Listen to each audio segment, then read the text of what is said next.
on, exactly. All right, ready for the recording? Good, okay. 3, 2, 1, let's go. Okay, welcome back everybody to the second part of day one of the 3 Ws. And now what we're going to do, I'm going to be joined shortly by Tom Williams, live from the United Kingdom. Tom has just come out of hospital, so we wish him well, but he's in fine spirit. I just spoke to him earlier, and he's very excited to be joining us. But what I want to do in this session is I want to go through some basics. I'm going to talk a little bit about what is VSA, because there's a lot of new people out there who've joined us on the internet who've literally only found us in the last 4 or 5 weeks. Now, I'm not going to be too redundant, because a lot of you know exactly what VSA is all about. And then I want to give you an actual example, some really good chart examples of shakeouts, which is a really clear, when a market is shaken out, it happens because the professionals are bullish. But a shakeout will happen when the news is bad. Now, that's a real difficult one for many traders to get their head around. The best buy of a stock in 2010 in June was British Petroleum. But if you switched your TV on and said to your wife or husband, honey, I remember that VSA guy said I should buy BP now, and she sees all the bad, or he sees all the bad news coming in, you'd be amazed. People would look at that and say, no way at all. Now, I was at a seminar at Massachusetts Institute of Technology with the Boston Traders Group, and I spotted a shakeout in BP. And it was just after they said we can't cap the well, and that Libya are going to take over. Colonel Gaddafi is going to buy BP, was the story I had. But I looked at the chart, and I thought to myself, hold on a second, something's wrong. I rang Tom up. I said, Tom, your signals can't be right. I said, have you seen the news? He said, yeah, it's terrible. I said, look at the chart. He said, they're buying. He said, they must have capped the well. That's what he said to me. I said, I can't prove that. He said, Gavin, buy. And this was BP at 27. Actually went up to 48, I think it was, in 6 months. Doubled in value. So what I'm going to show you today is one of the things I've learned about being a trader is contrary in what you think. But what is VSA? Well, it's called volume spread analysis. And at its core, volume spread analysis, or VSA, is a methodology based on the original works and teachings, as we know, of Richard DeMille Wyckoff, a trader from the early 1900s, and that's who we're honouring this weekend. The methodology seeks to establish the cause, and I've put that in little ticks there, because the cause is a universal law, the cause of price movement on a chart. The cause is simply the imbalance of supply and demand as the market trades, resulting in strength or weakness in the market being charted. For the correct analysis of volume, you need to understand that the recorded volume contains only half the knowledge required for a correct analysis. The other half of the knowledge is found when observing the spread, or what we call the range, of the price bar, and the closing price on that bar. That's the most important part, the close.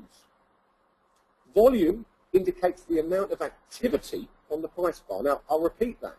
You might want to write this down. It's something I've got stuck to my computer. Volume is activity, or volume equals activity. But it's the activity of the professional money that we're after. We're not interested, and Tom you'll probably hear him say it, we're not interested in all the retail traders in Chicago or Hong Kong or Singapore or Malaysia. It doesn't matter where they are. The big institutional players that control serious amount, and we're talking billions of dollars, trade the markets every day. We know, we met one of the guys last night from New York. So they exist. We all have heard, who's heard of George Soros? Put your hand up, George Soros? Widely recognised with making £1 billion by attacking the British pound back in 1992. So volume indicates the amount of activity on the price bar, and the spread or the range of the bar shows what the price actually did, and most importantly, where the price finally closed. That is really the essence of VSA. And it's all based on the Wyckoff principles that Gary just discussed. But we have certain terminology in the VSA methodology, and we have signals that are built into a computer by Tom Williams. Tom said to me, you know something, Gav? He said, if Wyckoff was here today, he'd done exactly what I did. He would have computerized his knowledge. That's all Tom has done. But interestingly enough, He's done it, and very few people have been able to copy it. And the ones that have failed. That's because Tom is a genius, like David. You meet people in your life where you know you're in front of them very special, who has intelligence far beyond what you understand. So when I met Tom, one of the things Tom always tells me, he said, "Oh, Gavin, it's so easy.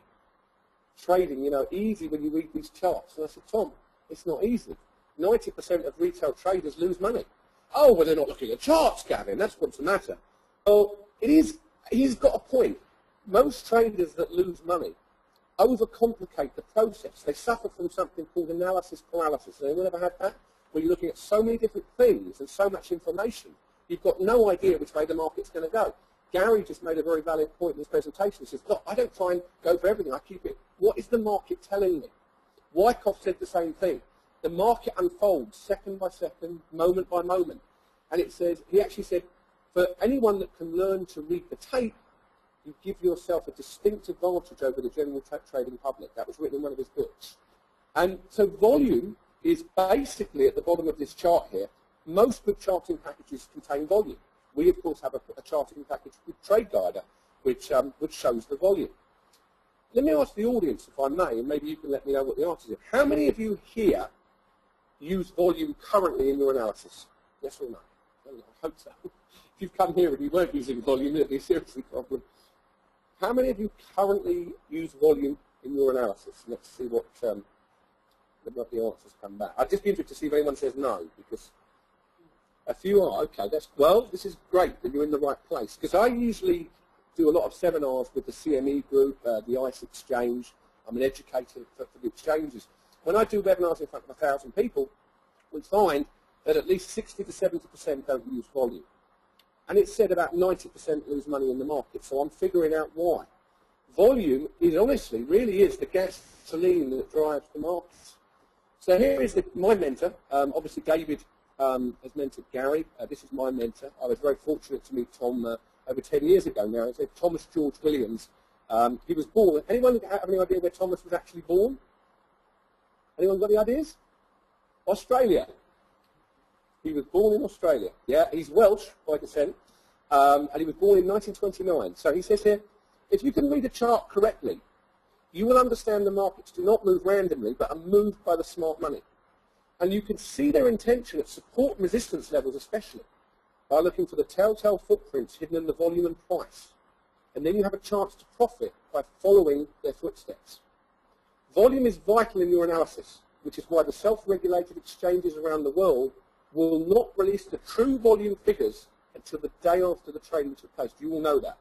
The self-regulated exchanges, including the London Stock Exchange, do not give you that actual real volume until the next morning. Why do you think that is? Because they know how valuable it is to a chartist.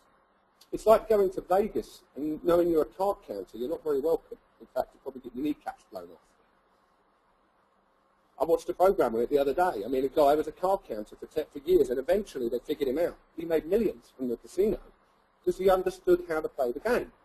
Now, being a card counter takes a genius. If you can read volume correctly, you do give yourself an edge. And actually, Richard and I, that's my business partner there, Richard Begnell, we've met some very big players in the market from around the world. One of the top fund managers in Malaysia, I won't mention his name, uses VSA, uses volume. We've seen two guys who are customers winning competitions using volume spread analysis because the markets are not going to change. Someone said to me, Gavin, why on earth are you teaching something that's 140 years old? You're so out of date. You ever heard that people say that? Why are you teaching something 140 years old? It's not relevant now. We've got computers. I mean, they didn't have computers in those days. I said, but hold on a second, you're missing the point. The markets are traded by human beings. And Wyckoff recognised there were certain things going on, and he had a tape reading. That's what he did. They had Tickertape. Well, we've got the same thing now, but it's on a computer screen. So let's go to some basic concepts. This is the S&P. All right. Now, what were we all told? Or sorry, what was the general public? I'm going to differentiate us in this room. I'm going to assume, and you listening on the word, we're going to call us strongholders. Because we're not weak holders, because we're listening into information which makes us strongholders. But listen and think very carefully. Go back to the beginning of August in 2011. what were we all told that the stock market was going to do? Was it going to go up or down based on the US problem? Very widely reported. In fact, I tend to cut newspaper articles out and keep a montage, because then it teaches me, I train my brain. I believe in something called neuro-linguistic programming. Anyone know what that is? NLP. It's training the brain to recognize and assimilate information. There's a problem with that in the market. Most of the information you're going to receive from the media, your friends, your brokers, will be misleading you. It will not help you. Because actually, this is the chart in August. This is the day, these 2 days here, when the US was downgraded. Now, what do you notice, everyone, about the volume on those 2 or 3 days? Yao Ming, it's my favourite basketball player, as we'll hear in a minute. I always look for Yao Ming volume. What do I mean by that? Yao Ming, as you're going to see, one of the great basketball players, and he's retired now. But I always imagine people in a line, and if I'm standing next to Yao Ming, he's going to be up here somewhere. Well, in volume terms, it's what I call a skyscraper. But notice here, it's on a down bar. The price bar is a widespread, closing on the low, just as that announcement comes out. But look at the very next bar. Those 2 bars are a telegram sent to you from the professional side of the market, if you can read it. Most traders I talk to will see that widespread down on the day, on that high volume, and say, well, they have to be selling. They have to be selling. The price fell, the volume's high. Ah, I say. You can't know that until the next bar, which is why VSA doesn't look at 1 bar. There's only a few signals that looks at 1 bar. Very few. I think there's 10. And there's about 300 signals in the software. We look at the next bar. So we look at more than 1 bar. Why? Because if we see selling in that bar, surely the very next day we should close lower, right? There's more selling the day before, we should start to close lower the next day, but we don't. We actually spring. The market closes higher than the 50% bar. So there's my first signal. Something's going on here. Now, would I buy there? No. I don't know that that's the end of that down move yet, but I certainly know that the activity there is very high. So that's my first signal. Now, what tends to happen after you see very high volume? People read Tom's book and my book, and they say, well, we see ultra high volume in a down bar, that means the market's going to go up.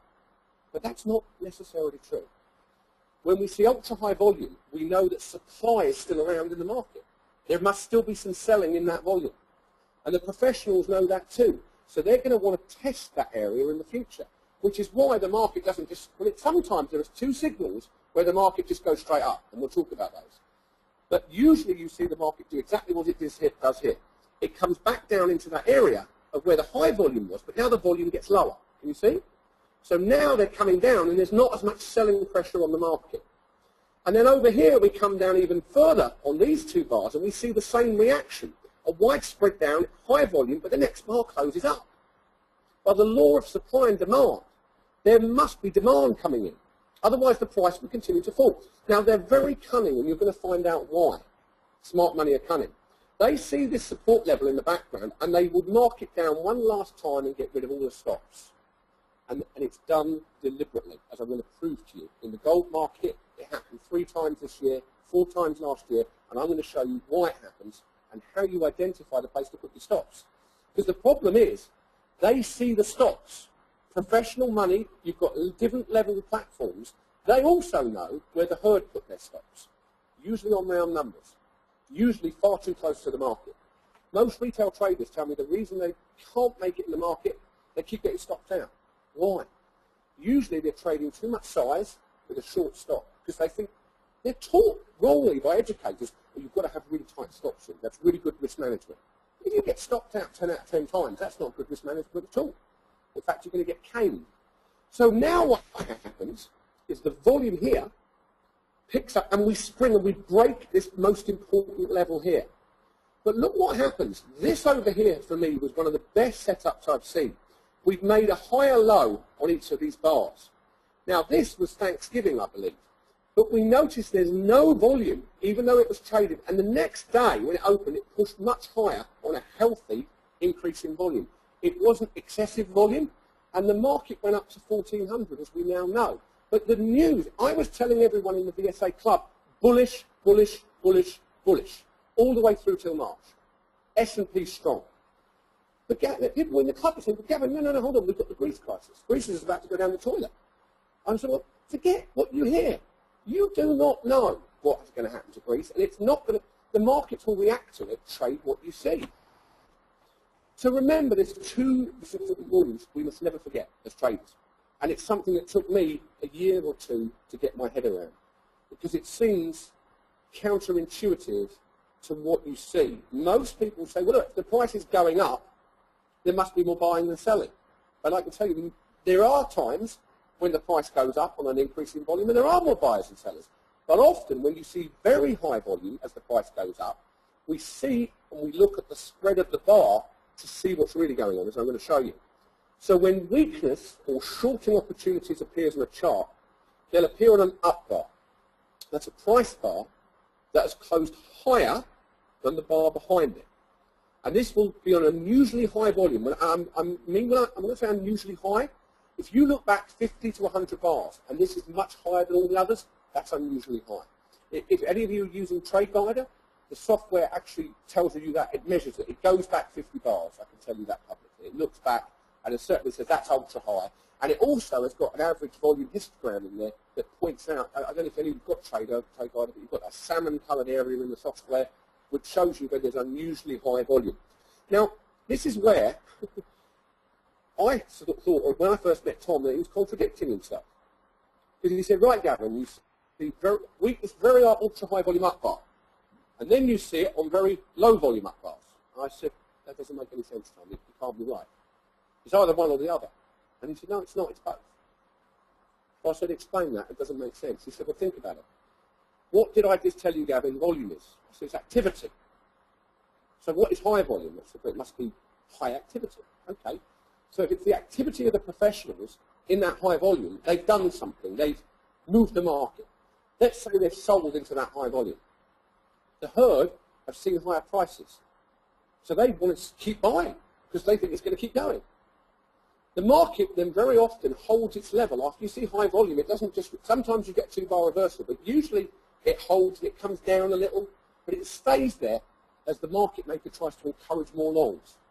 And sometimes you then see the market, and we were talking to Paul earlier, the market pops up a bit, and the volume is now very low, and that is some professional money just keeping that price at that level, saying, look, can we get anyone else in? But because they're not interested in higher prices, they're not doing anything, so you get very low volume on that bar. But because you've had high volume here, and now you've got low volume at that price level, it's telling you something. They must have sold here, and now they're not interested. This is going to result in falling prices. Now, do I short here? Not really. I tried it on Friday in one of the events, because I'm testing something. It works 50% of the time, you get it right. Do I short over here? This is where Tom probably would. I prefer to short a market as it comes down through the high volume bar, at least 50%, and then go to the no demand. But we'll show you that on a chart in a minute. We'll actually show you that. So remember, what defines a sign of weakness? They're up bars, mostly. There is a couple that are down bars. And remember, an up bar closes higher than the bar behind it. The spread of the bar can be narrow or wide, and both are significant. The closing price, ironically, can close on the high, middle, or low. But we're going to show you why the next bar is important. Volume, as I've just said, can be high on the bar or low on the bar. And this comes into where, how many of you read my second book about sequences of events? Anyone on the internet, Gary, who've read the second book? If not, I'll give you a copy, by the way, if you haven't got it. It's all about sequential setups. In the hedge fund that we're opening, it's all going to be programmed around a sequence of events. The sequence starts with ultra-high volume. Always starts with that because that's where the activity is. And the sequence then looks at, in the next 25 bars, do we have upthrust? If you're going to short this, it's upthrust, no demands, widespread down bar, taking out price support. These are the things that we look for. But remember, supply coming into the market will basically cap any up move. Ultra-high volume up bars are a classic trap by smart money. They're there to lock you into poor trades, and they do often. If professionals have no interest anymore in upside price in a sign of weakness, you get low volume. If professionals are selling into the buying from the herd, then you get the high volume. So do you all understand that concept? That's important before I move on. So high volume, professional money is active. Low volume has now become inactive. So high plus volume shows supply on an up bar. The public or someone's buying. And now the other things that you often hear is, for every buyer there has to be a seller. Rubbish. Absolute rubbish. The market maker can have orders on his books for thousands of contracts that have yet to be satisfied. And that's how they make the market. Everything. It's the most misunderstood concept. I mean, I've had people sit there and go, Gavin, that's completely wrong. No, the market has to be equally balanced. Rubbish. Totally untrue. Market maker could receive a block of orders. It happens in the oil market, which is very manipulated, where actually two institutions, which will remain nameless, actually try to hide their orders and actually got fined last year, or in 2010, because they tried to spread the orders over 2 days, and it was held on the books overnight, which you're not supposed to really do. So this goes on, but don't worry about it, because we're going to make money from it. I mean, don't think we're going to change it. I'm not an evangelist here to tell everyone, oh, we're going to change the way the markets work. Far from it. I absolutely love the fact that the markets have a lot of volatility.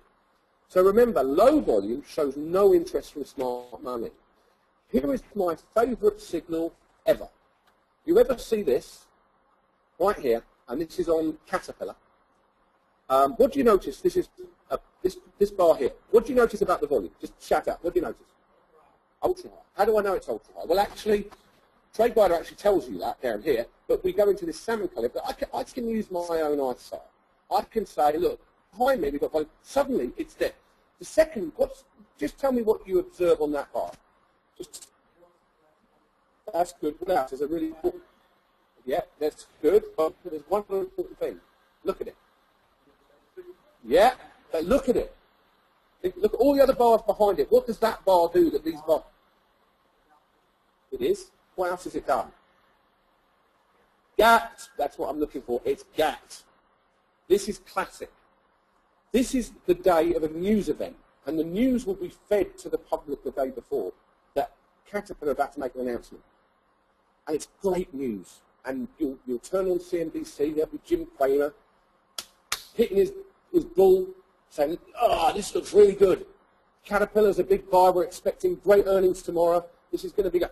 And the next morning, everyone wakes up, oh, look what's going on. Caterpillar just jumped. It went from, what was it, 67, it's gone up to 72. Oh, my goodness me. I saw Jim Cramer last night saying it was a great buy. Well, I don't want to miss out.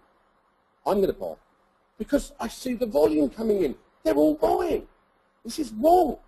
This is completely wrong.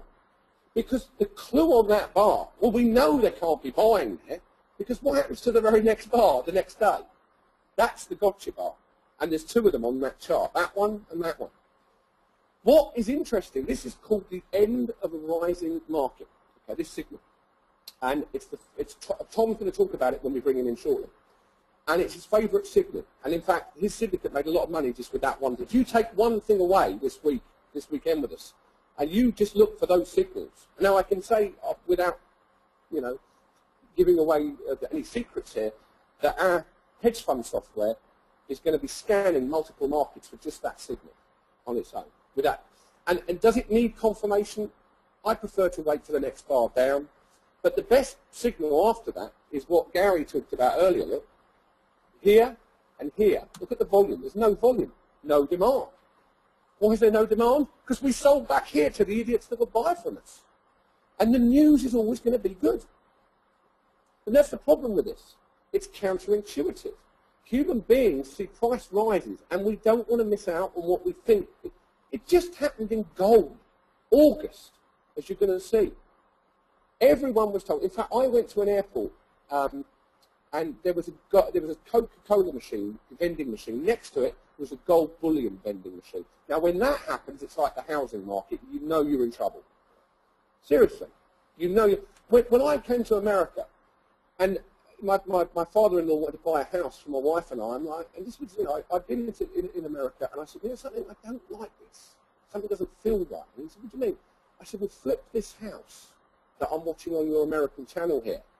People are making a lot of money flipping these houses, but I said, what happens when it ends? Oh, son, he said, it's never going to end. Property's a safe bet. And oh, it always has been. Well, benefit hindsight, luckily I didn't buy. I sold my house and I rented. I mean, I'm now sitting in a very good position. Because I could see something was wrong. Now, I missed out on 2 years. I could have made a lot of money. But you never know exactly when it's going to end, but now it's ended. And Tom in his book, if you've read, who's read Master of the Markets, by the way? Who's read? Yeah. He says in the book, quite clearly, a trend goes on a lot longer than you think it will. And I'm hearing people say now, oh, in fact, we met with a realty guy, and he said, oh, that's it now. We're going to be back in a bull market in property. I said, really? I said, I've been hearing that the banks are sitting on inventory that they haven't even released to the market. So how does that work? Same as in States. If you charted it, you can actually chart the market. You can chart the Case-Shiller index. So if you were to chart the Case-Shiller, you would have seen this. The end of a rising market in 2007, 2008. Now you'd be somewhere down here, you'd be seeing no demand. That's your property market all over in England. Right, Richard? Same deal. Doesn't matter whether you're in Europe, it's all the same. The second rule is when strength or opportunities to go long appears in the chart, they will appear on down bars. That's a price bar that has closed lower than the bar behind it. And again, you'll see this on unusually high volume, we call it ultra high, or low volume. Both, again, are relevant. Now, the wonderful thing about VSA is there's a few exceptions, but if you took the signs of weakness and turned them upside down, you'd have the opposite, but just with different names. No demand, no supply. End of a rising market, do we have the end of a falling market? Oh, no, we have bag holding instead. Why? Ask Tom Williams. Our computer programmers in Beverly Hills, 2 great Jewish guys, said to me, Gavin, why didn't you just have the opposite? The end of a rising market, didn't they? They couldn't get it. Surely you have the end of a falling market. Oh, no, Tom wants to call it bag holding. Why? Well, because in his brain he said, boy, what the professionals are doing at the bottom is they're opening their bag and catching all the orders from the panicking public that are selling. So, and Philip Friston, who's in here, he's a hedge fund manager in England. Hello to you, by the way, Philip. I saw you logged in. We've had a discussion about the terminology of VSA, which can appear a little misleading to start with, but like the word test. Now, it's in green in most of the software, isn't it? But is a test a sign of strength? Yes or no? Very good. Very good. Excellent. A test. If you go and if you go and drive a car, and you know, Brittany, have you learned to drive yet? You have. So you had a test, did you? Did you have a test? Yes. Did you fail or pass? What, first time? Oh, very good. All right. Well, if you didn't, you could have had 2 results to that test. You could have passed and you could have failed. And that's how tests are. So tests can be both things. So a sign of strength is a down bar usually. We can have signs of strength on up bars, but usually down bars. That's a price bar that closes lower than the bar behind it.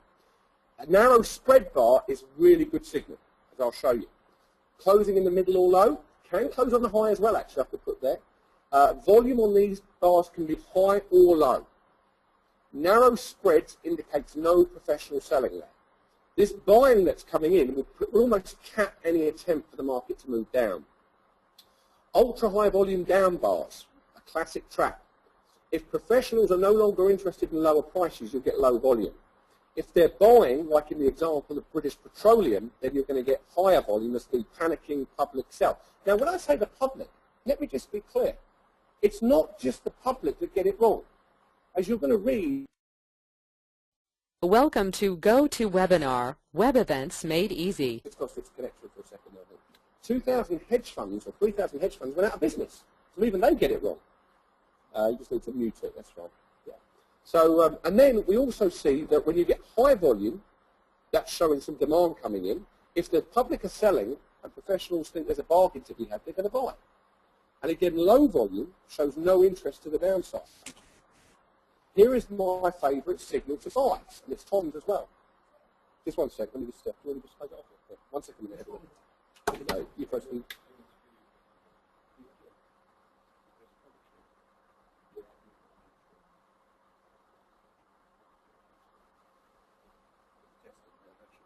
Or you can just turn it down. Sorry about that, our backup recording had a bit of a problem there. Okay, so bag holding. What is going on here? Well, again, what you're going to have, when you see bag holding, the following things have to be in place. You have to have a downtrend behind you. So prices will have been falling or declining. You're probably going to see no demand bars like you see here. You're probably going to see upthrust, but the prices will be declining. Next, look at the spread of the bar.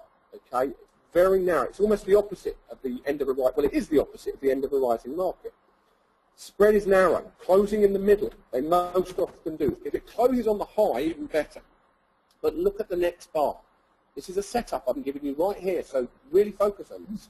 If you just take these two setups away with you this weekend, you'll make money. I can't guarantee how much, but if you saw these signals, I would say, if someone said to me, is TraceBible about buy and sell signals? And I'd say no, definitely not.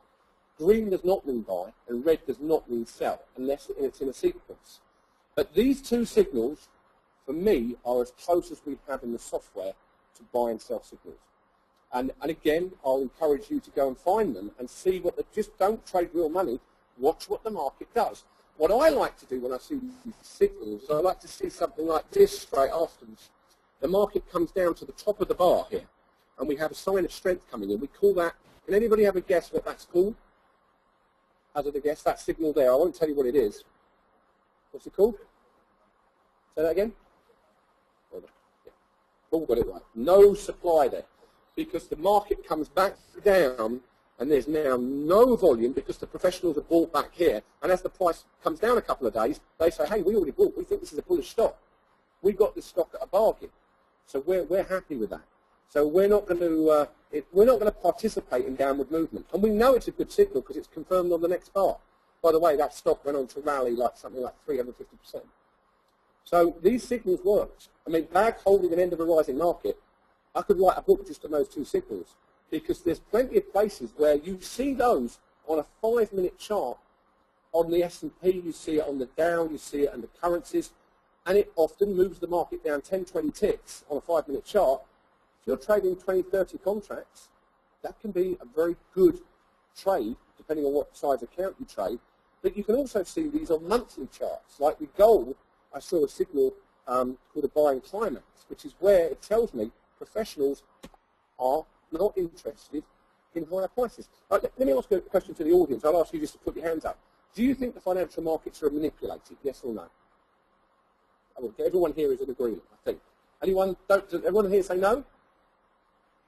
No? Yes? No comment. Okay. What do you think? No. Okay, what can you ask what the audience says? Is there any no's? Okay, it's good. Well, now I'm going to, again, I want you to imagine now that I'm a policeman in court. I'm just going to show you the evidence. Well, look at gold and silver as an example. I showed this last week, and this is very powerful information. How many of you have heard of Andrew Maguire? Yes or no? No? Okay. This is an article from the New York Post. And the story was, and it's a true story, that in 2010, Andrew used to work with Goldman Sachs, contacted the CFTC a few days prior to an event in the silver market, which I'm going to show you. Now, what I'm going to do, this is not a conspiracy theory here at all. I'm going to show you the actual VSA chart of what happened, because that's all we're interested in. So here, the story said that there's no silver lining to the activities of JP Morgan and HSBC in the precious metals markets. And it goes on to talk about, I'm not going to read the whole article, you've got a copy of it if you can see it. This is, however, the actual email that was sent to the CFTC. And in it, Andrew describes, most importantly, two scenarios based around numbers coming out, unemployment numbers. And he describes exactly how the market will move before it moves, okay, and will describe what they're going to do.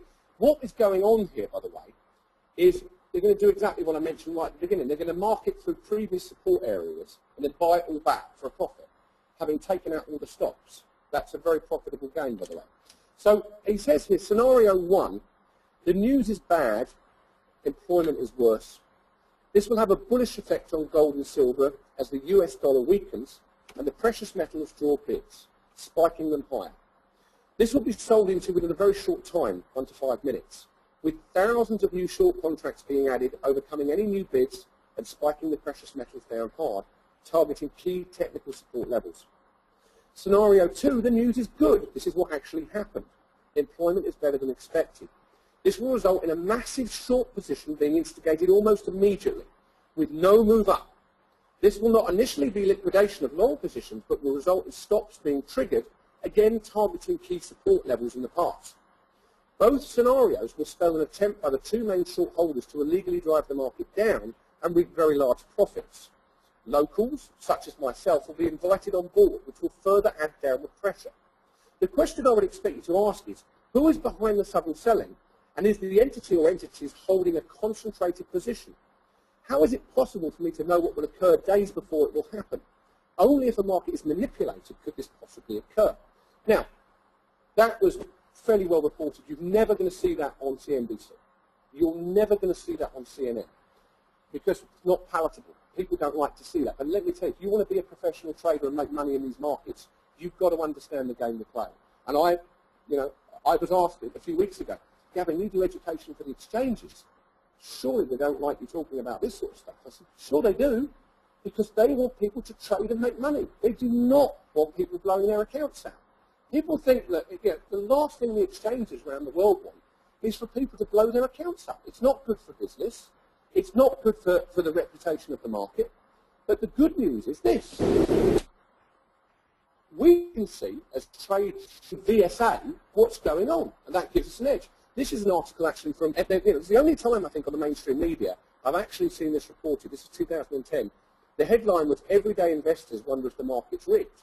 So already, because of things that have gone on, the public are waking up. The public are waking up. And that makes my job easier than it did 5 years ago when no one wanted to hear this. So my job is made easier. Now, who's heard of Richard Ney, that gentleman there? Anyone? Anyone ever read his books? Richard Ney. Great, great, great guy. He, again, have you heard of Ney? David? Yeah. Oh, you've heard of him. So he wrote a book, well, 2 books, that's 3 books. But I've got 3 of the books. And in it, he says, in which it is shown that if you scrap traditional approaches to the market and attack the financial conspiracy, as he called it, with its own weapons, you can beat the stock exchange insiders at their own game. You can. But you've got to know what the chart tells us. Have a look at Richard Ney's. This is his Rolls Royce. Can you all read his number plate? It's a real number plate. Yeah, wake up. And that was, and he was an investor that was, he was previously an actor and became an investor. So why then, as I'm about to show you, is this ultra-high volume bar so important? Because if a market's being manipulated, you're going to see the activity in the volume. And remember, it will often mark a top or a bottom of the market, warning you that a trade is going to set up against what I call the herd. And I'll define the herd as the uninformed trader or investor, and it includes funds as well, who don't quite know what the game is. So ultra-high volume up and down bars, they're the first alert that a VSA sequence is setting up. But how do we see ultra-high volume? Now, we've got scanners that can go and scan for it, but there's something much better that we can use to see it. Our eyes. That's it. Gary, you use your eyes? David, that's what you use. You eyeball it. It's what most chartists do. We don't tend to get too into, I mean, scanners are useful. I mean, this is an example here of a stock. Look at the volume here. We use our eyes. We say, hold on a second. Wow. Look at that ultra-high volume bar. What is going on? When I first moved to Chicago, I don't know what it is. Brittany, they say all the time, they come in, what's going on? What's going on? It's an American thing here. So now when I see an ultra-high volume bar, I say, what's going on? What's going on? What I now want proof of is what is going on. And the proof comes over the next few bars. The proof comes from the chart. Now, what is a Yao Ming bar? It's a skyscraper bar. It's an ultra-high volume bar. I mean, how tall are you, Gary? About 6 foot? 5 foot? 5'10". David, how tall are you? 6 feet. So I'm about 6'2". So here, these are the average size of a human being. But if we see Yao Ming on our chart, or we see Yao Ming in the street, 7'6". Have you heard of him? Yao Ming. Great, great player. So if he was standing in a line, we're all standing in a line here, he's going to stand out from the crowd big time. Okay, this is the silver chart from the time, the very day that Andrew reported that the market was going to be manipulated. Now, what do you notice, everyone, about the volume on these 2 days? Both prior, which takes out the support, and then when they buy it back. What do you notice? Tell me. Down bar, massive volume. Now look at this first bar. This is the day, okay, that he mentioned here. Look at the widespread down the day before where they brought it all back when the news came out. It takes out all the price support. That there was key silver technical support. So if you're a technical chartist and you had your key support level, so it's not going to go through that, wrong, which is why I'm very skeptical of technical support levels. Because sometimes they work, sometimes they don't. And you don't know. This is why I tend to always, when you're around news events, how many of you here trade on the news? Anyone? You? I don't know how you find that. I keep away. It's not good for my heart. I tend to wait for after the news has come out, because usually they'll mark it the very opposite direction as to what, in fact, in this instance, that's exactly what happened. They marked it down. Now, this signal, can anyone tell me what that is, what we call it in VSA? Anyone? What do we call it? Close. Close. Think of it. So if I turned you upside down, if you had coins in your pockets and I shook you like that, what would happen? All the money would come out. Yeah. So what's that then? Well, think about it. Right. It's a widespread. Now imagine you've got. I'll give you a clue. You've got a pocket full of coins, yeah. And I take you upside down and I shake you like this, and all the coins fall out. Well done. That's what it is. It's a shakeout. It's exactly what it is. It is. It's got string, exactly. It's a shakeout of the market. That's exactly what's happening here.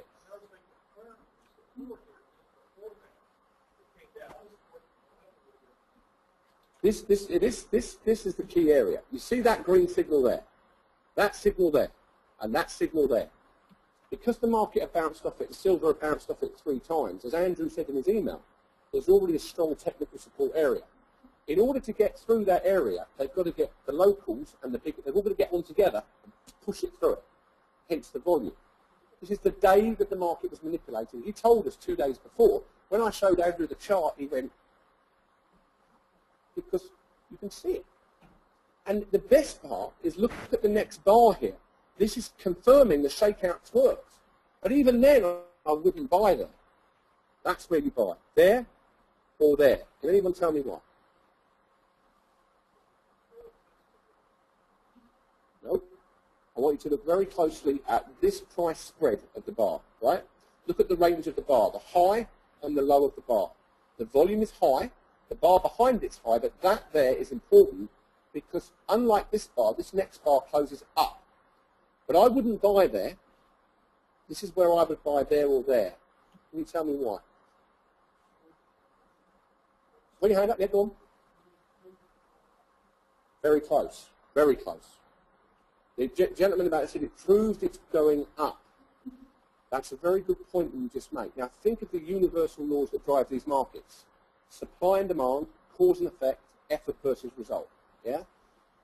Once I see that very high volume coming in, ultra high, the activity is massive. We now happen to know through Andrew who was doing it. But forget who that is. What makes that bar interesting, as I'm about to show you, is a trigger number. A trigger number is where you say, I've got to buy, or I've got to sell.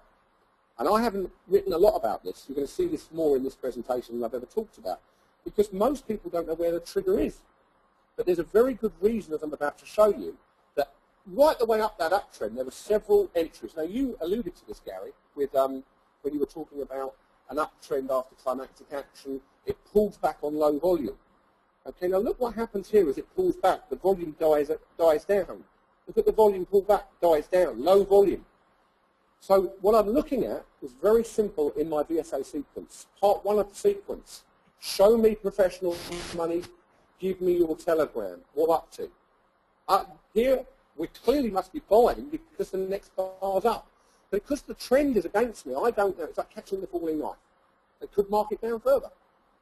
But if it's bullish, what will tend to happen, as I'm about to show you, you get the shakeout, which is a very key signal. I mean, go and look for shakeouts. They happen all the time in stocks, futures, forex, commodities.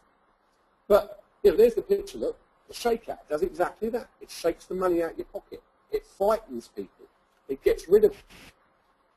But what we noticed here Just as Andrew Maguire predicted, 2 days before it happens, we see Yao Ming, and we have a trade rider signal. Okay, we can see it right there. SOS, by the way, does not mean save our souls, although you think it would as the market fell. If you're long, you're in trouble there. But it means sign of strength, just to be clear.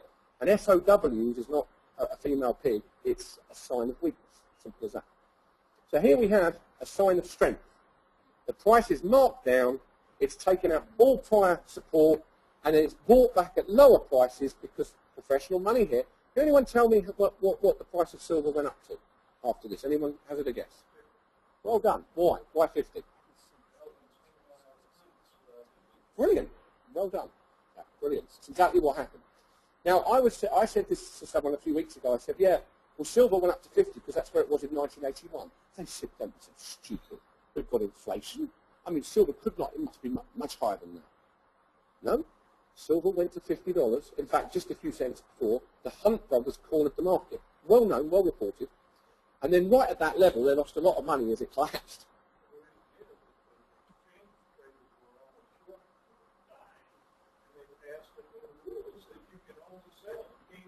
There you go. And just so you know, Jack said here that basically the rule back in 1981 is they actually came in because everyone was short at the time and it was kept going up.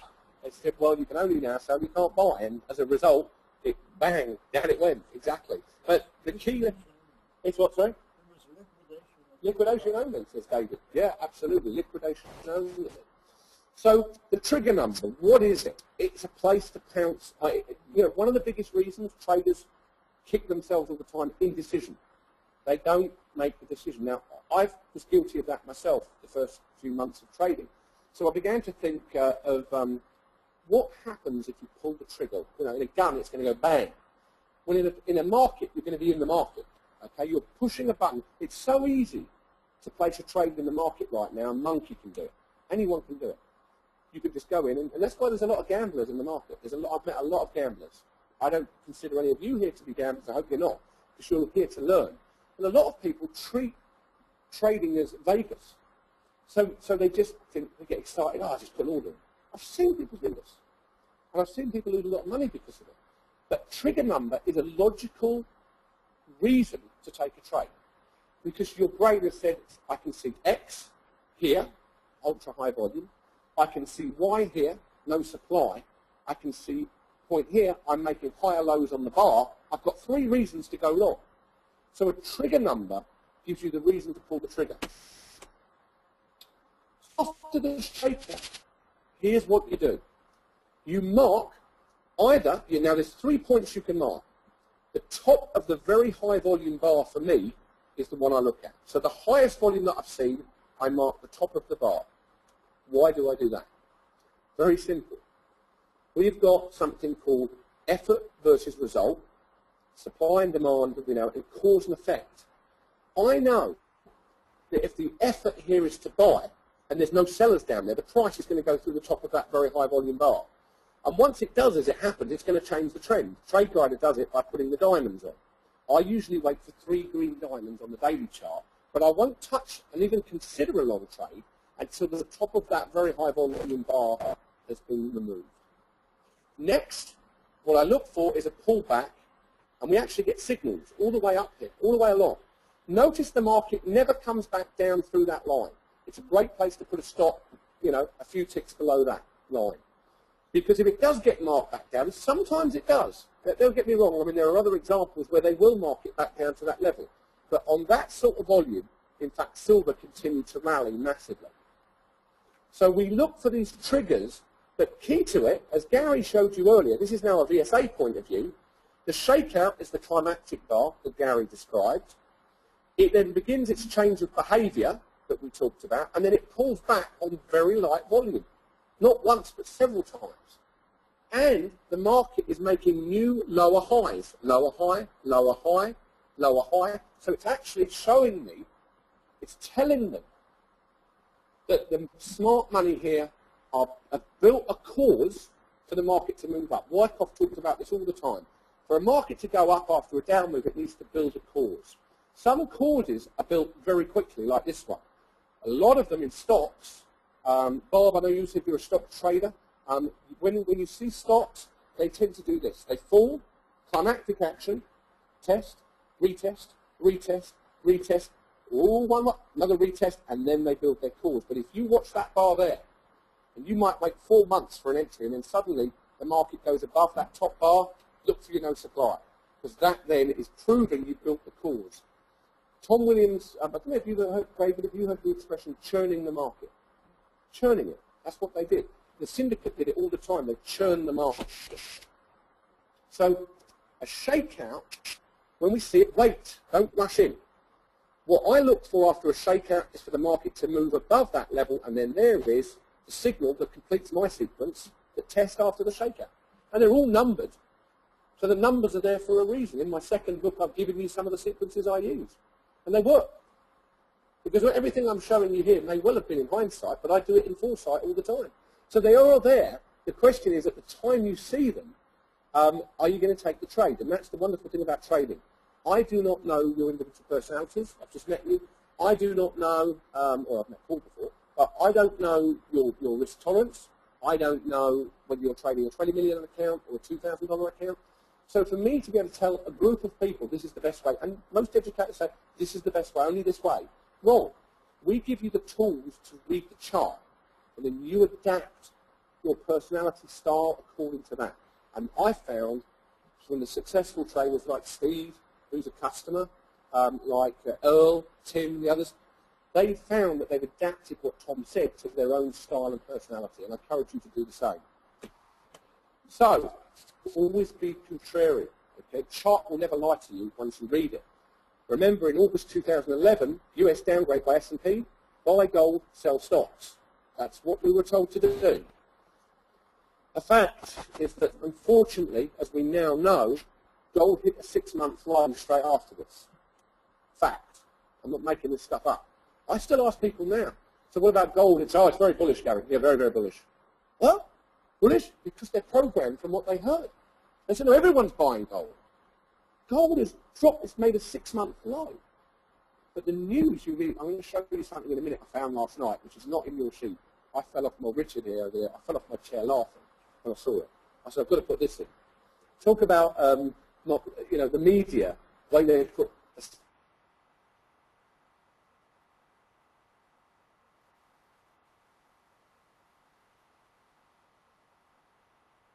the market, it married to 1400, went above 1400.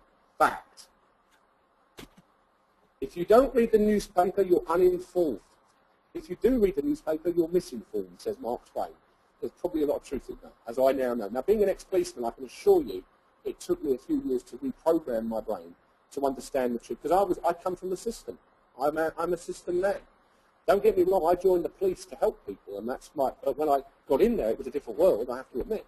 But I didn't leave voluntarily. I was actually injured on duty. I probably still would be doing that. So when I talked to Tom and he said the market's limited, I said, no, they're not. We've got authorities. It's rubbish. And then I started to talk to my friends in the City of London who said, oh, you're inside. You know, and you're a policeman, you now know what's going on. And of course I know, because now I've proved it to myself. Everything I learn, I have a brain that says I need proof. And there's no point in telling me something and say, oh, Gavin, this and that. I have to prove it. So then I showed you the Maguire thing. For me, that's proof. And I had the benefit of, he wouldn't talk to the media, but Richard, didn't we? We had a nice Skype call with Andrew for a long period of time, and he told me the truth. And at that point, I was able to discern for myself that if I want to win in this game, I better start waking up, as Wyckoff said. And I did. And then the truth comes out in the New York Times 7 weeks after. We were told to buy gold. The headline, a gold rush reigns as hedge funds sell. The headline there, perfect for my next book, is the smart money fleeing gold. That's going to be my next book title, I think, especially when gold gets to 1,000, if it does. Yes, of course they were selling gold. We know because we can read a chart. This is the chart of gold. And I have to, you may have seen this before, but look at the ultra-high volume on that bar. It's the highest we've seen for years. But the key to it is to look at the very next month. Look at the September bar.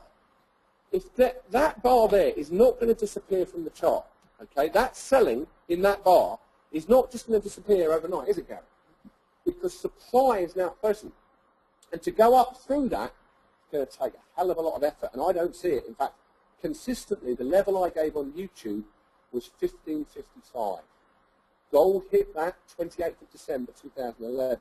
Yet again, because I did YouTube, there was some nasty emails saying, you know, people don't like it if you do a prediction, it becomes right and they're long. People who took shorts, I'm their best friend. In fact, several of them are coming to Heathrow when we do the London event. Because, you know, this is real. Look at the name of the signal. Sign of weakness 90. Possible hidden selling. And the next bar, and I could see, guess what? Can anyone tell me on the daily chart what the signal was where they began to sell heavily? Have a guess. I've already talked about it this morning. The end of something. That's it. It was on the daily. Yep. End of a rising market followed by an upthrust on the daily gold chart. It was very obvious as well. So we warn investors in advance of the impending gold decline. And there's the video that I did. It had more views than that. You know, it had about 1,800 views. But that was actually filmed, as you can see, just so you know that we do this stuff in advance, not in hindsight. Because Gary, we have a lot of trouble, don't we, sometimes, as educators, and David's the same. If we do something in hindsight, anyone can do that in hindsight. But I've realised YouTube's a great medium to do it before it happens and then go back and say, well, we did tell you. And there it is, August the 25th, 2011, and my headline was, in fact, the gold here is being manipulated and I think it's going to come down. Now, here's a great one. You've got to laugh at this. This was taken from the BBC News website last night. Sorry, this isn't in your slide handouts. But the news, this is from BBC News Business. Okay? Spain bailout talks imminent. So Greece has gone now, apparently. It's now Spain. And next it will be England, or so, I don't know where they're going to go next. I don't know. But whatever it is, the news is there that they're all having these talks. The safe haven was apparently gold, wasn't it? That's a really good safe haven. So I read this and I loved it a lot. So they talk about oil as well. I've also been shorting oil. Oil's a really good short. And I think, you know, when you look at oil, I think we've got a very big opportunity at the moment to buy. Because I think it's found a key support level. And next week I'll know. I haven't got evidence yet, but it could be there. But so it said oil prices hit a 17-month low, which it did. But then we see the bear market come in. And what do we find here? Gold. They've got music on next. They've got. Well, don't worry. When we go to lunch, we've got the other room because they said there might be a party in there. So yeah, we just had some music hitters in the background here. So, but look at the headline here. Gold, the traditional safe haven for investors fleeing volatile stock markets and fragile banks, has fared better. It's down 14%. It's fared better. What a load of rubbish. It's down 14.14%. Which is terrible. Just bear with us a second. I think Richard's going to get the music switched off for a second. Just so you know, everybody, by the way, we are going to move rooms probably because there's a party in there back to the one we originally had. Because this was a temporary measure. So you may have to put up with that for a few minutes, but they'll fix it. So when you see that, I look at this and always the same. You turn it off. That'd be good. Great. Thanks. Yeah, so we see here, the headline here was an oracle of oil. Some of you see this, so I'll go through it quickly. But this was 2008, and again it was the same story. Oil was now going to spike. Okay, now Arjun Murthy was in fact a Goldman Sachs analyst that mentioned this and discussed this. And what I noticed on the chart was as this news was coming out, the weekly chart was going up, but can anyone guess what happened to the volume as it kept going up? It's completely, now this is where low volume on up bars, especially on bigger time frames, tell you that professionals must have been withdrawing their interest. And actually, I then noticed there was a very high volume weekly bar in the background. They've been, and I now know that some banks, which will remain nameless, began to sell it, while the airlines were hedging the wrong way. Anybody know which airline got it right? Oh, I'll tell you what, none of these people knew that, I'm surprised. Exactly right. The audience here all pretty much got it. One airline, and I have to say they're my favourite airline, Southwest, you know, for travelling around America. They've always got a good sense of humour and great. But Southwest got it right. And yeah, it could be. Was it Delta? Well, of course, think about what the biggest cost for an airline is fuel. And Qantas have just made an announcement they lost 90% of profit So they reported a massive warning. And guess what? One of our customers sent me the chart and said, are they buying it? Because it was a widespread down. And actually, I looked at the chart and we both said, didn't we, Gareth? Don't buy that. They could be out of business in a year. Because sometimes you see the ultra-high volume on the down bar, there's no evidence that that's buying yet. And in fact, it could keep going. One particular UK stock did, HMB. We saw ultra-high volume come in. It never rallied above the top of the bar, and it just kept going and going and going and going. And it's going to go to zero, very likely. People seem to think with stocks, especially, that if you buy at a lower price, it's a bargain. And there are times that it is. BP definitely was. But you've got to have the evidence on the chart. Don't assume that every ultra-high volume down bar is professionals buying. They can be selling, especially if they take out price support levels and the market goes back up on no demand all the time. That's going to keep going. But the chart never lies. And we see here that we now know that during that time, the market, again, it was reported in the Financial Times, it was reported, I think, in the US, that there was a large group of funds that were manipulating the oil price. Of course they were. They were encouraging longs while they were shorting. And again, I did a YouTube video in July of that year, warning that weaknesses appeared in oil, and I...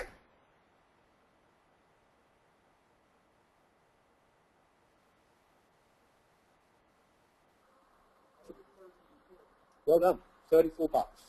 But hold on. The analyst told me there's a super spike coming soon. You're starting to figure this stuff out. The news is very cleverly put out. It's not necessarily that they're right or wrong. It's that they're inferring something because they're an expert in something, but the only expert that you can trust is not me, it's not Tom, it's not David, it's not Gary, it's not even Steve. It's the chart. The chart is your expert. You are the expert. The chart is your guide. And I don't let anyone tell me what the market's going to do. I will explain what I think the market will do. I only look at the chart as my guide. The fact is, you did this, Jack, plummeted down to $33.60. And the news, and who's heard of T. Boone Pickens? He was telling everyone to go long, and there were so many others. Hilarious. And one stupid little Englishman, an ex-policeman, goes on YouTube, and everyone, oh, you should see the emails I got. I would love to publish them. I really would. There's too many swear words in them to publish them. It really is. But people get very angry when you're saying the opposite. And then, funnily enough, the emails dried up when it got down to about 100.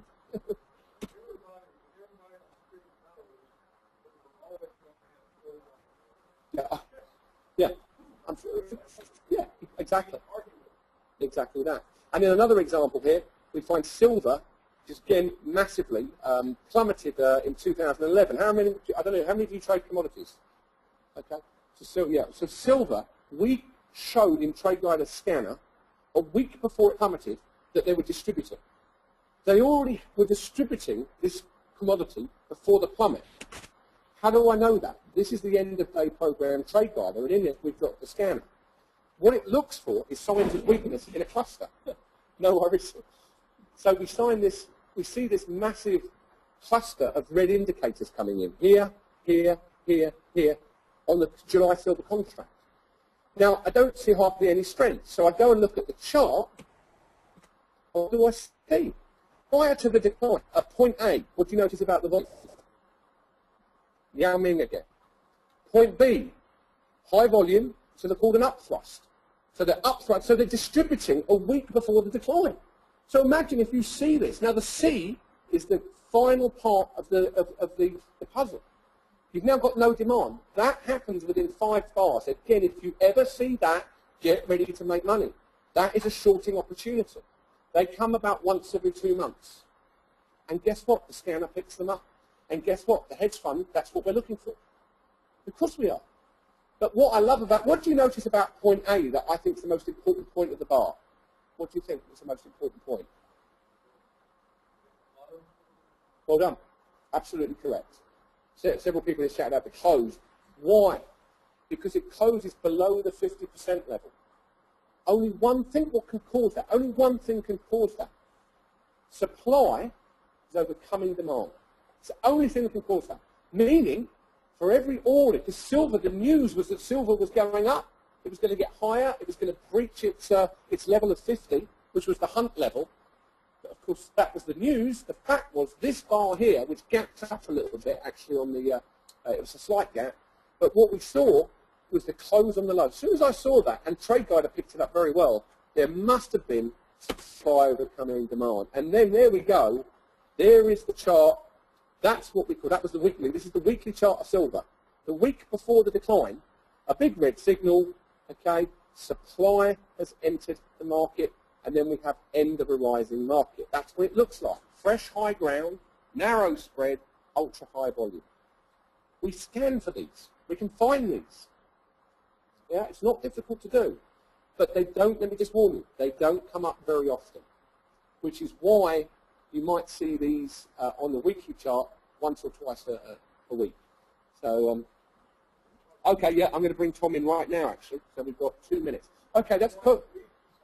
These charts, if you see these signals on a weekly chart, start getting really, really excited because you're going to know something now that everyone. Most people will tell you that it's going to go higher. Start looking at the chart. This particular signal, as I'm about to bring Tom in now, will tell you is one of his favourites. So let me just see if Tom's in the actual room here, and then what we'll do. First and foremost, what I need to do is actually go through there. So let me see. Can you put the? Just bear with me a sec while I set this up.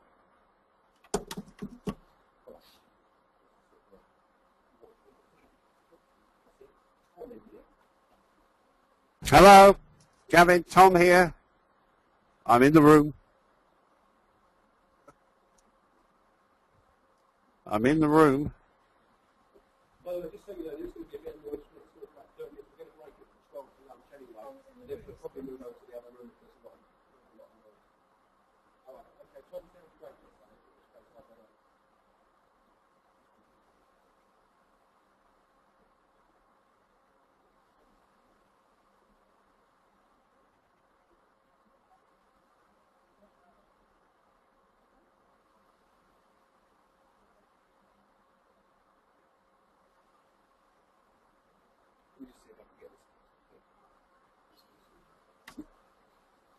Okay, Tom, can you hear me? Testing 1, 2, 3. I'm here, Gavin. Okay, Master, we're just going to set you up on the big speaker here so everyone can hear you. So give me a couple of minutes here while we set this up. And, Sure, no problem. Yeah, did that come out? Okay. All right, won't be a sec, Tom.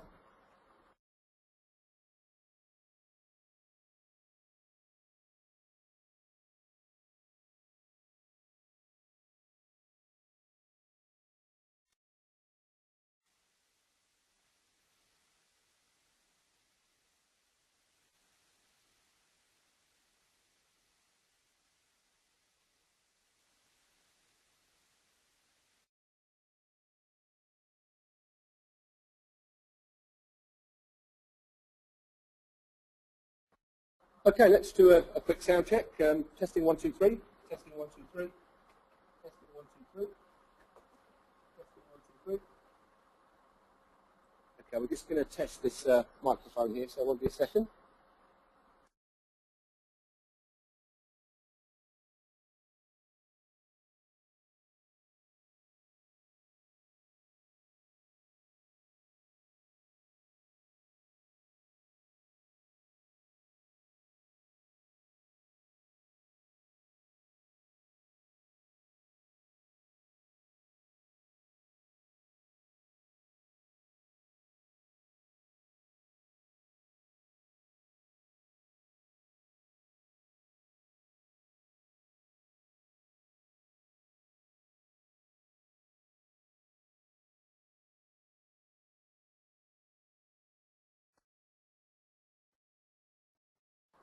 Okay, Tom, we're going to be ready for you in about 1 minute here. I'm just going to set up the connection.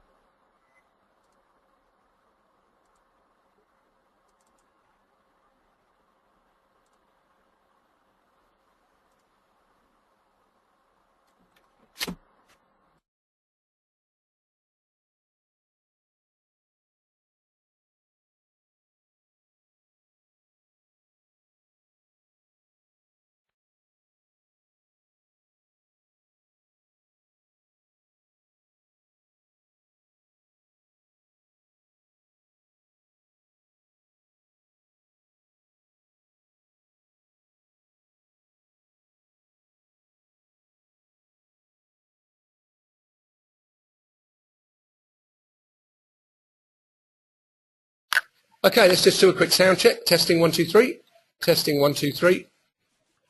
Can everyone hear me okay now? Before I bring testing 1, 2, 3. Testing 1, 2, 3. Okay, good, perfectly. Excellent. Okay, good. All right, let's just put Steve on for a second while I just set up the speaker, and we're good to go. Just say hello to everybody. Good morning, afternoon, evening. How's everyone doing? We're dialing everything in here for so everybody can hear everything.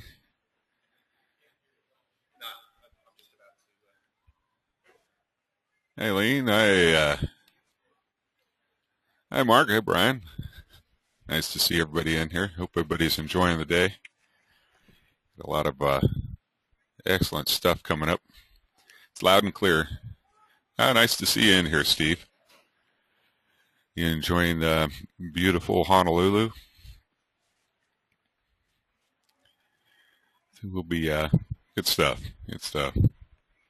Yeah, we'll be rolling here along pretty soon. Getting Tom all dialed in. Is that coming through the headset? Okay. Yeah, this sounds good. I can't hear you at all. But everybody can hear pretty well in here. Looking forward to the afternoon session as well. Yeah, you were in the trading room back in September and October. I remember you. Yeah, it's good stuff. Okay, do another sound check. Check 1, 2. We're doing another sound check here. So if you hear me saying check 1, 2, check, check, check. Check, please. Check 1, 2, buckle my shoe. Sing a song. No, good morning, Fiona. Yeah, you guys would all leave if I sang. Yeah. Hey, Dusty, how's it going? Sing a song. I'm a little, well. You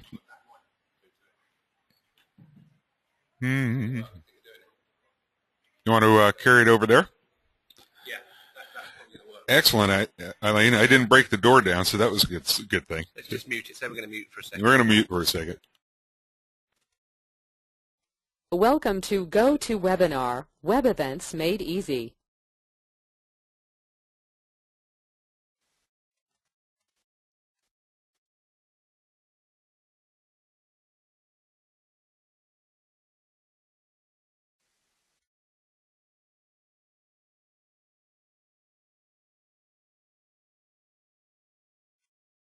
A quick sound check. Testing 1, 2, 3. Perfect. Right, Master, do you want to come and do a quick sound check? Yes, Gary, I'm here. Tom Williams speaking to you from the UK.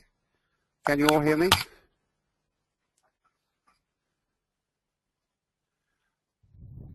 Crystal clear. Crystal clear. Good show. So as soon as Gavin says, okay, I will start.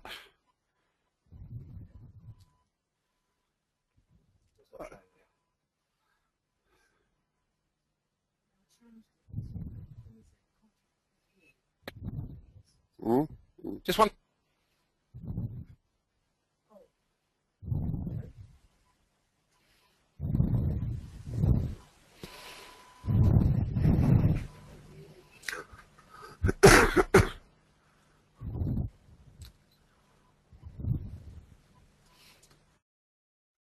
Yeah, okay, Tom. One more sound check.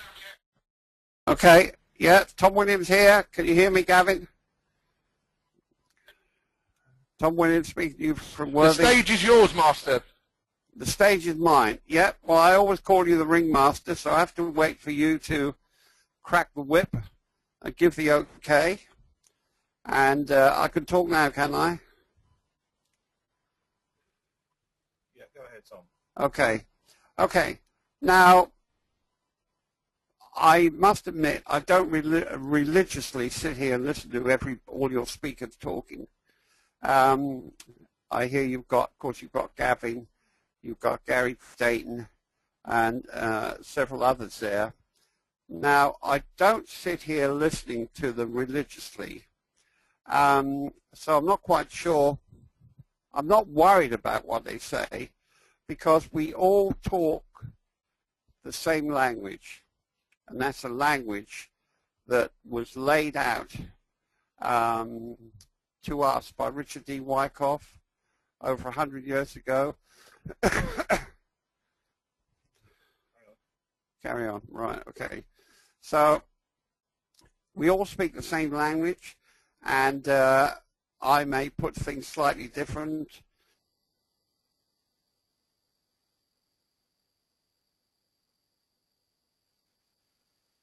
Good. I don't have time to sort of listen to everybody talking here, but you can be rest assured that anybody Gavin presents knows his stuff, knows his business, and I know that because I have listened to people. Now, the reason I mention that is, of course, we've got now the benefit of computerization. Now, Richard D. Wyckoff, of course, never had a computer at his disposal, but I'm sure he would have gone along a similar path if he had. And the fact is that we have automatic signals appearing, which I always say look uncannily accurate. Now, we've got a chart up now of a 15-minute chart. Friday, would it, Richard? Yeah. Now, the reason I mention this is because if you look at these signals, they are automatic. They appear without the intervention of human beings at all. Now that tells us, that top one there, that we've got supply coming in, right? Now we know the market works on supply and demand. So supply is swamping the demand, and you will get sudden lower prices,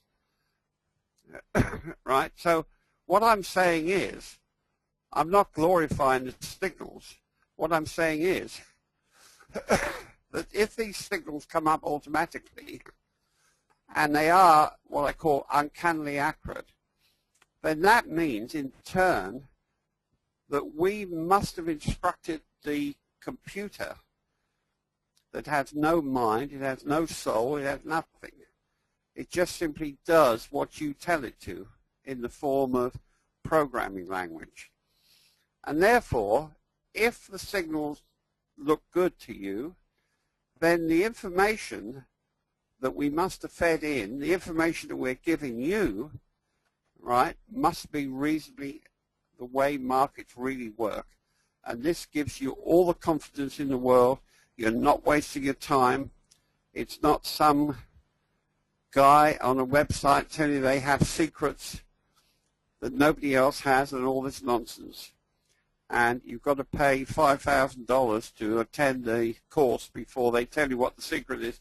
You are being groomed for a con.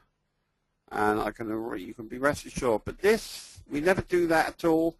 We don't have any secrets because we tell you exactly how these signals are generated. When you put the cursor over a signal, you press F1, look, and lo and behold, this dialog box comes up, right? And if you read these dialog boxes carefully, right,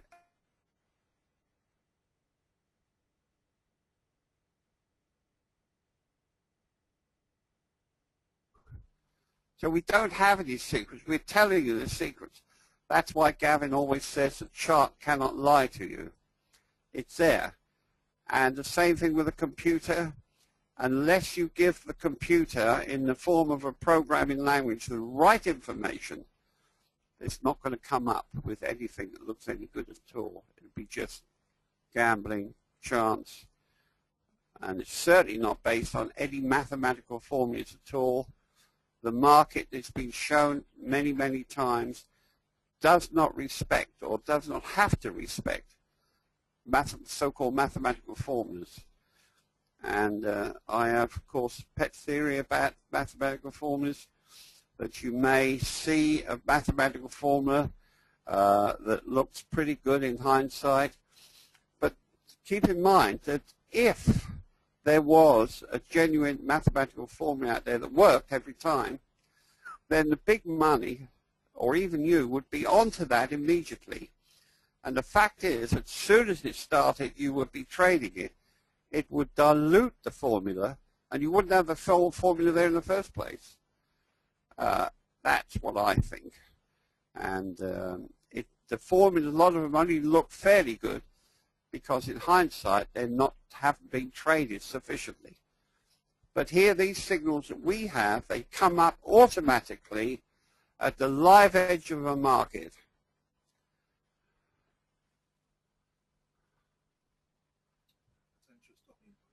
Now, this one here tells us we don't like to give you instructions, so we use the word potential, right?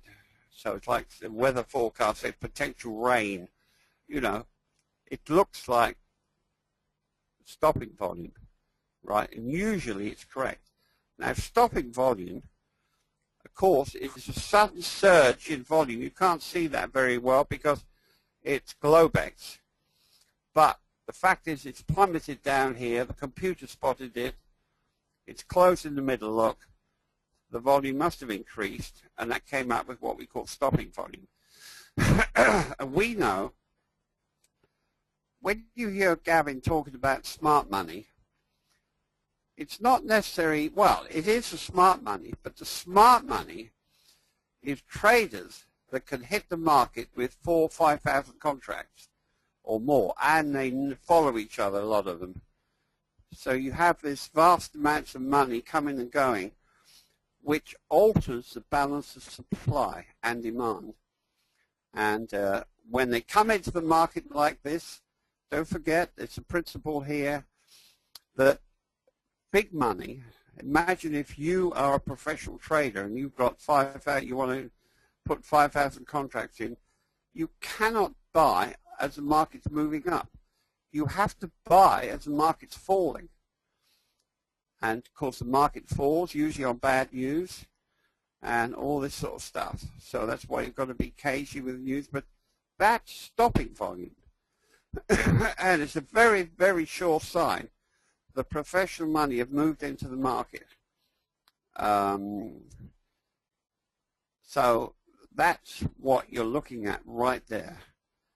Right? So professional money is the sort of money that will trade 4,000 or 5,000 contracts, and they're doing all sorts of things. They're buying options, selling options. Some are trading cash, and some are trading the futures.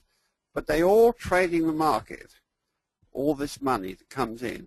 And, of course, they're covering any short positions that they had from the 4 to the top.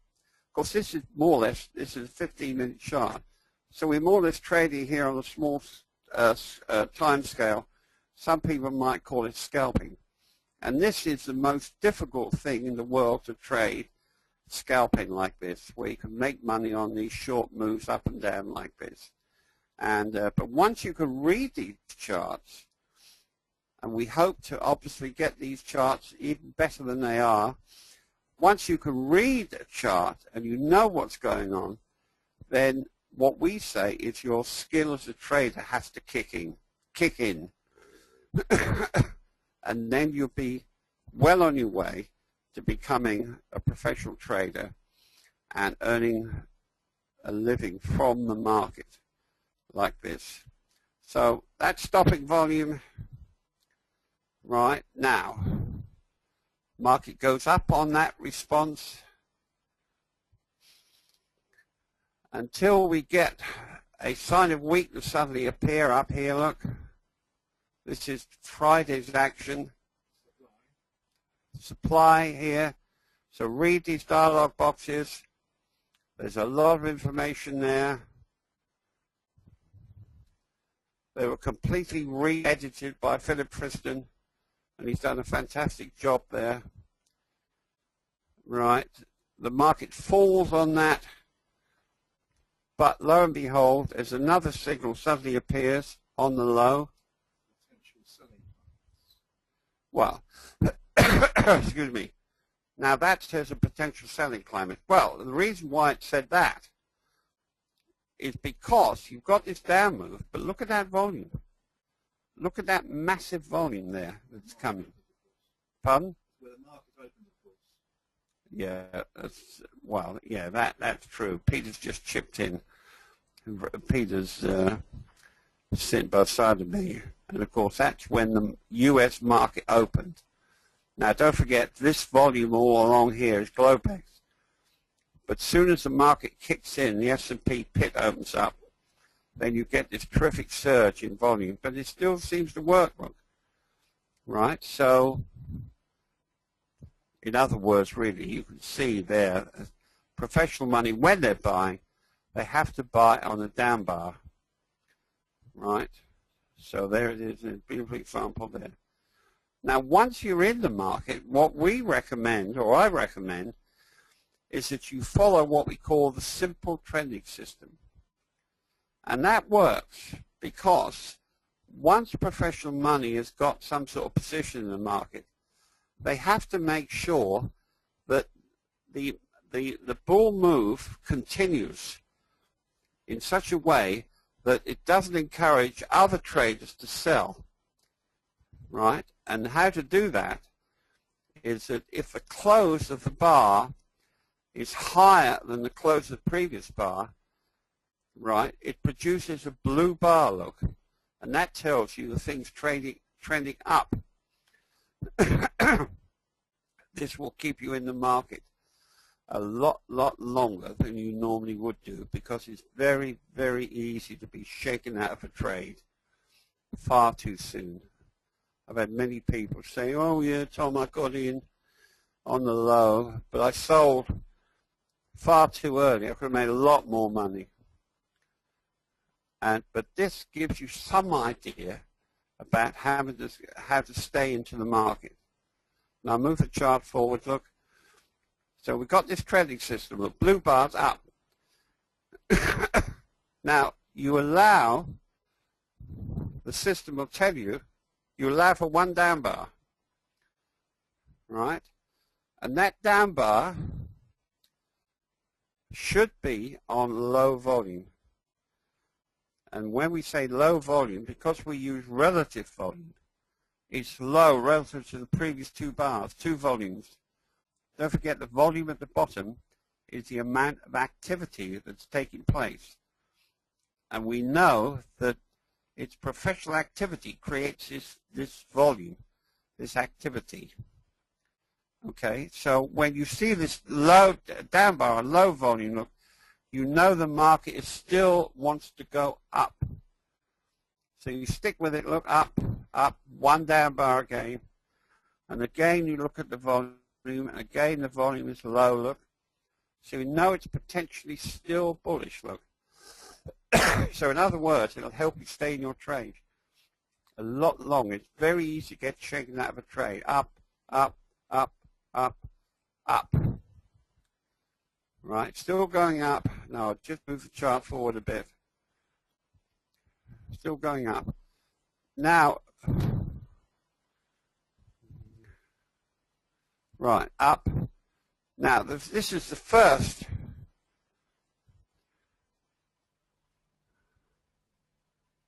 That's it, yeah, I've got lost a bit there. The first two down bars that we've seen. So it's just a slight warning, look, that everything might be quite so rosy. But we look down at the volume, and lo and behold, the volume is still low as these markets fall, look. The computer colors it pink for you to tell you, yes, relatively speaking, the volume relative to the previous two bars is low. And we know that means that the professional money in there are not selling. That's why the activity is low. So it goes up, up, up, up, one down bar. So we look at this, it's getting slightly more, look, slightly more supply. Again, just about the same, look, up, up, up. Now this is the close of Friday. Now the thing is, look at this tremendous high volume on this bar. It's gone up. Not only is the volume very, very high, but it's also the spread has narrowed. It's also closed just off the top. This is supply without question. However, on saying that, it is fairly level with probably some previous highs here, and there may be some absorption there of selling. What I mean by that is that whenever the market reaches a level where there may be some, here, look, we draw a line across there, this could be a potential area people want to sell, right? And sometimes you will see very high volume there, and if the professional money are still bullish, they will be prepared to buy that. Now, whether that's buying or not, it certainly looks like supply, although there is what looks like a test on the previous bar. I'm sure Gavin's told you all about testing. However, there is some supply here. Now, the final 15 minutes, look, it's shot up, a widespread up, and the volume is still very high. I would say that the supply there, and we've also got some sort of signal here, look. Can you click on that, Peter? Those boxes are, yeah, well, we know it's supply coming in, we know that. But does the computer know that? Yeah, the computer knows it. So the computer knows that we've told it. Now, don't forget, a lot of these signals are years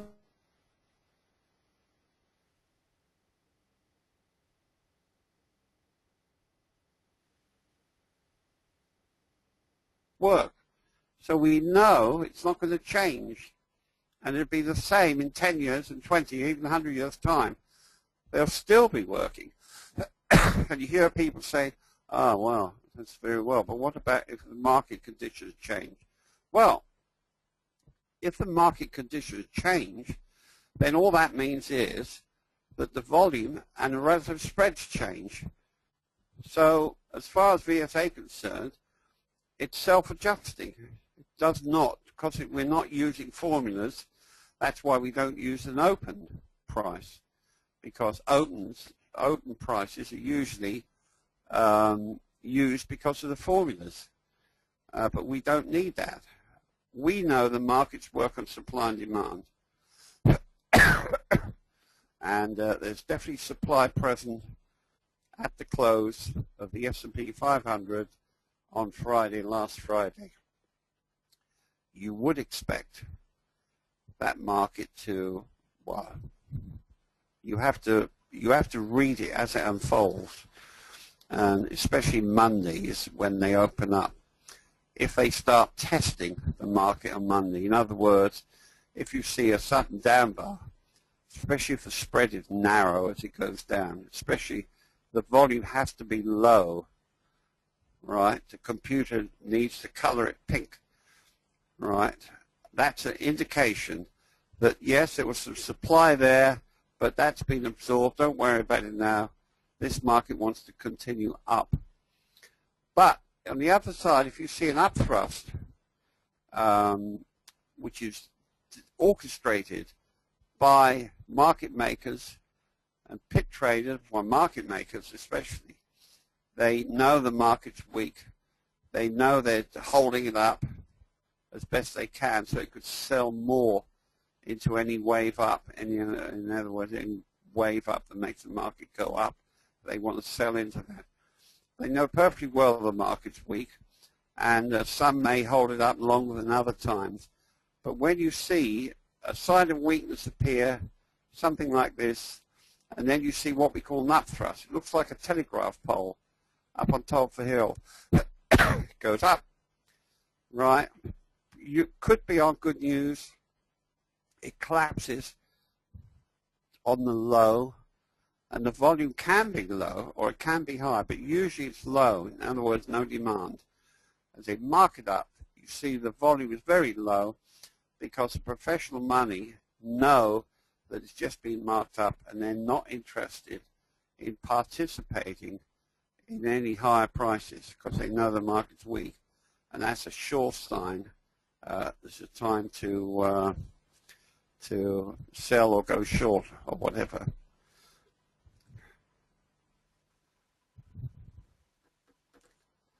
Now, Gavin, is there anything else you'd like me to talk about? Yes, Tom, just bear with me a sec. If you could actually talk about two signals for me before we go here. We've got about another 5 minutes before we have lunch. I said to the group earlier, I've shown them two signals. One of them is the end of a rising market, which you know is my favorite. In fact, I've made more money with you and I trading that than probably any other signal. Also, bag holding at the bottom. The question did come in, and I raised it, is why don't you have the end of a falling market instead of bag holding? Perhaps you can answer that one. But the other thing that I think we'd like to know is, I've said that really in Trade Guide we don't give buy and sell signals per se. We show the imbalances of supply and demand, just like Wyckoff did. But if there's two signals that are as close to a buy and sell signal in the software that I would say there is, both those signals are definitely, if you know, traders listening out there on the internet, the lovely group we've got here, if they just took away those two indicators and looked for those, you couldn't really go far wrong, apart from the upthrust, which is a great short. Just talk to us about those for 5 minutes, Tom. That would be great. Well, as Gavin said, the favourite one is the end of a rising market, and the reason why we call it the end of a rising market is that, first of all, you have to see a bull move. You have to see the market going up. Something like the chart you're looking at right now, it's obviously gone up, right? Now, what that means is that it's made the market vulnerable, right? It's made the market look nice for professional traders to say, right, now's the time I'm going to take my profits, and I might even go short because the market is vulnerable to now coming off because we've got this move behind us. And right, so okay, so imagine you're a professional trader. You have to sell into a rising market. You can't sell as the market's falling, because if you try that, it'd be disaster, because other professionals will pile in and sell, and they won't let you make any money at all. You probably finish up losing money. But so, right, what they've got to do, they've got to usually orchestrate a gap up move, right, on good news. You see some sort of good news. The euro problems are all finished. The employment rates shot up. You know, any sort of good news. It's not the news that's moving the market. It's the professional money manipulating the market around the news.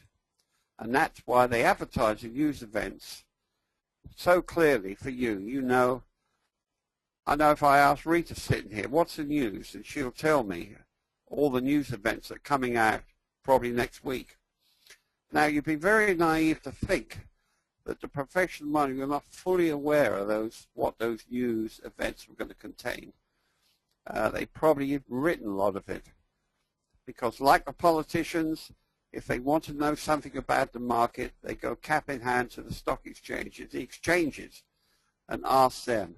Now, as I said before, it's like putting Dracula in charge of the blood bank, you know, if you do that. So to sell all your, as much holdings as possible, you know the news is coming out. On the news, it's gapped up, right? But you, as an observer or chart reader, right, notice that the spread is narrow. And you also notice that the volume is very, very high. The computer will probably call it ultra high. Now, that can only mean one thing. Professional money are selling into the buying. Every time buy orders come in from outside, right? They say, right, okay, you want to buy, we'll let you have it. And they transfer their holdings over to the buyers. And you know that's going on because the narrow spread up bar, something must have capped the top end of the market, must have put a cap on it. Nothing else can cause that. Don't forget, everything we tell you is logical and straightforward. We don't claim to have secrets and all this nonsense, you know. And so when you see an up bar gapped up on narrow spread, you know that something must have capped the top end of the market, especially if the volume is ultra high. And that means that the professional money are selling. And they know how what we call herd behavior as well. They know that there's a lot of people in there that haven't bought. They're not in on this bull move. And they see this thing going up day after day, week after week even, and they're getting a bit fed up and not being in. And when the good news comes out, it's hell with this, I'm going in. And they tend to buy. And this is also well known amongst professional traders. It's what we call herd behavior. But that's what's going on. And as far as then, as we know, as far as we're concerned, the market has now become weak. And Gavin's made many successful trade on that. And there are other aspects to it which we've probably told you somewhere about how they can test that. But that's a serious sign of weakness. Now, because we're talking about a principle here, which we know is right, because the computer comes up automatically with the signal, and I've very, very rarely seen it's not correct. Very rarely. Because we're talking about principle, then the exact opposite must be true as well, mustn't it? In other words, if you turn the thing upside down, if the principle is correct, then it will still be correct. But this time you see a gap down bar. And you will see in the background as well on your chart, probably some stopping volume or sign of strength in the background. Some extra bad news has come out. And on that news, they've done exact opposite to what they would do at the end of a rising market. They've marked it down, right? The spread is narrow, and the volume will be ultra high. This is what they call bag holding. It was a Wyckoff term. It wasn't mine. I was just using Wyckoff terminology there. And he called it bag holding. And what he meant by that was professional money have seen the opportunity to buy at low, cheap prices. And he said it's like they hold up the bag and say, okay, if you don't want it, I'll have it. And all the trading poured into this open bag, and that's why he called it bag holding. I didn't come up with that. It was Richard Wyckoff 100 years ago. And what's interesting about that is that the principle is still very, very sound. Now, you're not going to see bag holding every 5 minutes, I tell you. But the thing is, when you do see it, then you know definitely that you're in for a bull move.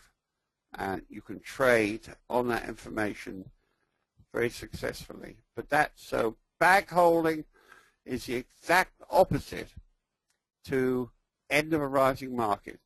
Bag holding, of course, they gap it down and the spread is narrow. Now, exactly like the opposite to the top, for a down bar to be on a narrow spread, there must have been a floor put under the price.